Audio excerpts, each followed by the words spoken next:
ഞാൻ അനിൽകുമാർ നിന്നുള്ള എൻജിനീയറിംഗ് സമൂഹത്തെ പ്രതിനിധീകരിക്കുന്നു. കേരളത്തിൽ നിന്നുള്ള എൻജിനീയേഴ്സിൻ്റെ കൂട്ടായ്മയായ കേരള എൻജിനീയേഴ്സ് അലുമിനിയും ടെക്നോസിൻ്റെയും കൂട്ടായ്മയിൽ നിന്ന് വരുന്നു. 4ാം ലോക കേരള സഭയിൽ പങ്കെടുക്കാൻ കഴിഞ്ഞതിൽ വളരെ സന്തോഷമുണ്ട്.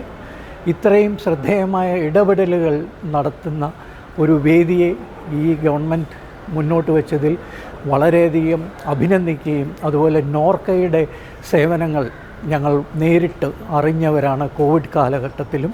അതിനുശേഷം ഇത്തരം സഭകളിൽ നോർക്കയുടെ കണക്ടിവിറ്റി വേൾഡ് വൈഡ് ഉള്ളത് ഒരു വലിയ സോഷ്യൽ നെറ്റ്വർക്കിലേക്ക് കൊണ്ടുപോകാൻ കഴിഞ്ഞതാണ് ഏറ്റവും വലിയ വിജയമായിട്ട് കരുതുന്നത്.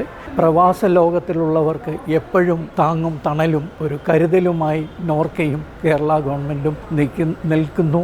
അത് ആ തിരിച്ചറിവ് ഞങ്ങളുടെ സമൂഹത്തിന് വളരെയധികം കരുത്തേകുന്നു, ധൈര്യമേകുന്നു.